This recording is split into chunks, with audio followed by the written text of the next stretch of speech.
السلام علیکم ویورز، میرا نام ہے غلام مشتبہ اور آپ دیکھ رہے ہیں مفتی آن لائن۔ ویورز، جیسا کہ آپ جانتے ہیں کہ مفتی آن لائن ایک ایسا چینل ہے جو آپ کو آپ کے تمام مسائل میں ہر قسم کی رہنمائی فراہم کرے گا، اور یہ رہنمائی بھی کوئی عام رہنمائی نہیں ہوگی بلکہ ملک پاکستان کے مایہ ناز مفتی عبدالقیوم خان ہزاروی صاحب کے فتاوی جات میں سے آپ کو رہنمائی دے گا۔ چینل کو سبسکرائب کر لیں اور بیل کے آئیکن کو بھی پریس کر لیں تاکہ ہر اپلوڈ ہونے والا نیا فتویٰ آپ کے پاس بر وقت پہنچ سکے۔ جیسا کہ آپ جانتے ہیں ویورز، یہ ہمارے چینل کی تیسری ویڈیو ہے اور جو آج کا سوال ہے وہ بھی جدید مسائل سے ہی تعلق رکھتا ہے۔ سوال کی طرف چلتے ہیں۔ سوال کچھ یوں ہے: عدالتی نکاح کورٹ میرج کی شرعی حیثیت کیا ہے؟ یہ ایک زمینی حقیقت ہے کہ عدالتی شادیوں نے سماج میں نکاح اور خاندان کی حیثیت کو کم کیا ہے۔ عدالت سے بیاہ کر لائی جانے والی عورت سماج میں وہ عزت حاصل نہیں کر پاتی جو اسے ملنی چاہیے، اور مسلمان سماج عدالتی نکاح کو نکاح ماننے ہی سے انکاری ہے۔ کیا ان وجوہات کی بنا پر عدالتی نکاح پر پابندی لگنی چاہیے؟ تو چلیے اس کا جواب پڑھتے ہیں۔ جواب میں مفتی صاحب فرماتے ہیں کہ بالغ لڑکا لڑکی اپنی پسند اور مرضی سے دستور کے مطابق نکاح کر سکتے ہیں۔ یہ حق ان کو قرآن و حدیث اور ہر ملکی قانون نے بھی دیا ہے، مگر ہمارے سماج نے نہیں دیا۔ یہی وجہ کورٹ میرج میں اضافے کا سبب بھی ہے۔ فرمانے باری تعالیٰ ہے فَانكِحُوا مَا طَابَ لَكُم مِّنَ النِّسَاءِ کہ اپنی پسند کی عورتوں سے نکاح کرو۔ یہ سورہ نساء کی آیت نمبر 3 ہے۔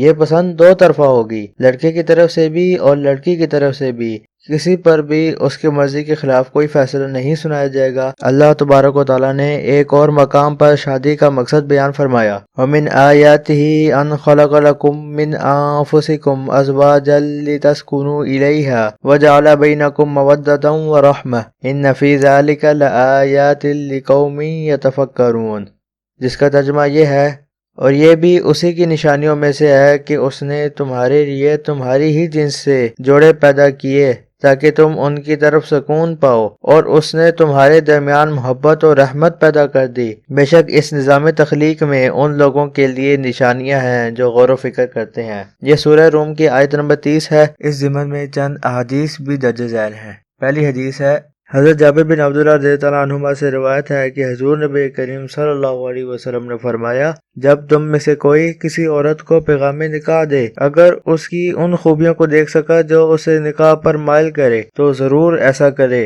حضرت جابر کا بیان ہے کہ میں نے ایک لڑکی کو پیغام دیا اور چھپ کر اسے دیکھ لیا، یہاں تک کہ میں نے اس کی وہ خوبی بھی دیکھ لی جس نے مجھے اس سے نکاح پر راغب کیا، لہٰذا میں نے اس کے ساتھ نکاح کر لیا۔ اس حدیث کو امام احمد بن حنبل نے اپنی کتاب مسند میں، امام ابو داؤد نے السنن میں اور حاکم نے المستدرک علی الصحیحین میں روایت کیا ہے۔ ایک اور حدیث ہے، حضرت انس رضی اللہ عنہ فرماتے ہیں کہ مغیر بن شعبہ رضی اللہ عنہ نے ایک عورت سے نکاح کا ارادہ کیا۔ حضور نبی کریم صلی اللہ علیہ وسلم نے ارشاد فرمایا: جاؤ اسے دیکھ لو، اس سے شاید اللہ تمہارے دلوں میں محبت پیدا کر دے۔ انہوں نے ایسا ہی کیا، پھر اس سے نکاح کر لیا۔ بعد میں حضور نبی کریم صلی اللہ علیہ وسلم سے اس نے اپنی بیوی کی موافقت اور عمدہ تعلق کا ذکر کیا۔ اس حدیث کو امام احمد بن حنبل نے المسند میں، امام نسائی نے السنن الکبریٰ میں، ابن ماجہ نے السنن میں روایت کیا ہے۔ ایک اور حدیث میں حضرت ابو ہریرہ رضی اللہ عنہ سے روایت ہے کہ حضور نبی کریم صلی اللہ علیہ وسلم نے فرمایا: بیوہ کا نکاح اس کی اجازت کے بغیر نہ کیا کرو، اور کنواری لڑکی کا نکاح بھی اس کی اجازت کے بغیر نہ کیا جائے۔ لوگوں نے عرض کی: یا رسول اللہ صلی اللہ علیہ وسلم، کنواری کی اجازت کیسے معلوم ہوتی ہے؟ آپ صلی اللہ علیہ وسلم نے فرمایا: اگر پوچھنے پر وہ خاموش ہو جائے تو وہ بھی اس کی اجازت ہے۔ یہ حدیث صحیح بخاری میں بھی موجود ہے اور ساتھ ہی ساتھ صحیح مسلم میں بھی یہ حدیث موجود ہے، جو اس حدیث کے متفق علیہ ہونے پر دلالت کرتی ہے۔ اس کے ساتھ ساتھ فقہائے اکرام بھی فرماتے ہیں کہ آزاد اور عقل مند بالغ لڑکی کا نکاح اس کی رضامندی سے ہو جاتا ہے، خواہ اس کا ولی نہ کرے، کنواری ہو یا سیبا۔ ولی کو اس بات کی اجازت نہیں ہے کہ وہ کنواری لڑکی کو نکاح پر مجبور کرے۔ یہ قول الہدایہ شرح البدایہ میں موجود ہے۔ ولی یعنی باپ یا دادا کے کیے ہوئے نکاح کے بارے میں بیان کرتے ہیں کہ اگر لڑکی حیض کے ذریعے بالغ ہوئی ہو تو خون دیکھتے ہی اس کو اختیار حاصل ہے کہ خواہ وہ بچپن کا قائم کردہ نکاح برقرار رکھے یا اسے رد کر دے۔ اس کو الفتاوی الہندیہ میں روایت کیا ہے۔ مزید آگے بڑھتے ہیں۔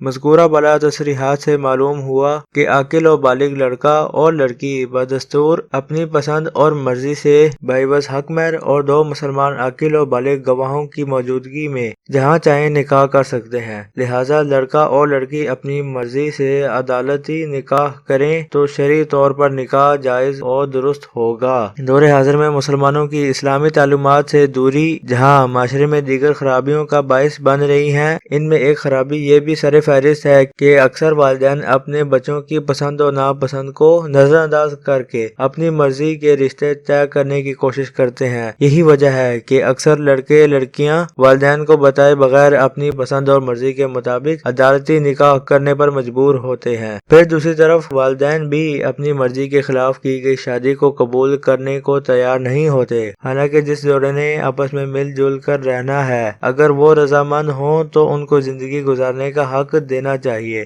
جبکہ قرآن و حدیث میں بھی پسند کی شادی کرنے کا حکم ہے، لیکن لا علمی اور جہالت کی وجہ سے معاشرے میں لڑکی اور لڑکے کی آپس میں پسند کی شادی کو عجیب سمجھا جاتا ہے۔ اگر وہ بذریعہ عدالت نکاح کر لیں تو مزید نفرت کی نگاہ سے دیکھتے ہیں۔ عدالت میں نکاح کرنا بنیادی طور پر کوئی بری بات نہیں، اصل خرابی کی جڑ والدین کا لڑکا اور لڑکی کی پسند کو نظر انداز کرنا ہے۔ اکثر والدین مال و دولت اور جائیداد کی لالچ میں شرعی قواعد کا خیال نہیں کرتے اور بغیر سوچے سمجھے بچوں کی زندگی کا سودا کر دیتے ہیں۔ ان کا یہ فیصلہ بعد میں ناخوشگوار زندگی کا باعث بنتا ہے۔ اگر کوئی جوڑا اپنی پسند اور رضامندی سے بذریعہ عدالتی نکاح کر کے جائز و حلال تعلق قائم کرتا ہے تو اس کو اپنی مرضی سے زندگی گزارنے کا حق ملنا چاہیے۔ اگر یہ راستہ بھی بند کر دیا جائے تو اس کا یہ مطلب ہے کہ ہم ان کو غلط کاری پر مجبور کرنا چاہ رہے ہیں، لہٰذا ہمیں اپنی سوچیں اسلامی تعلیمات کے مطابق ڈھالنے کی ضرورت ہے تاکہ شادی بیاہ کے معاملات میں بھی والدین اور بچے اپنی اپنی حد میں رہ کر اچھا فیصلہ کر سکیں اور طے پانے والا رشتہ دنیا اور آخرت میں راحت و سکون کا باعث بن سکے، جبکہ عدالتی نکاح پر پابندی لگانا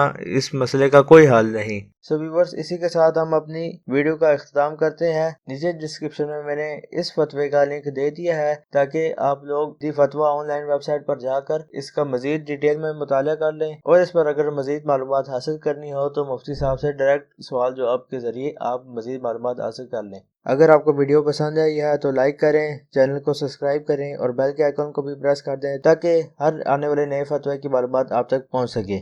ویورز، ویڈیو دیکھنے کے لیے شکریہ۔ اللہ حافظ۔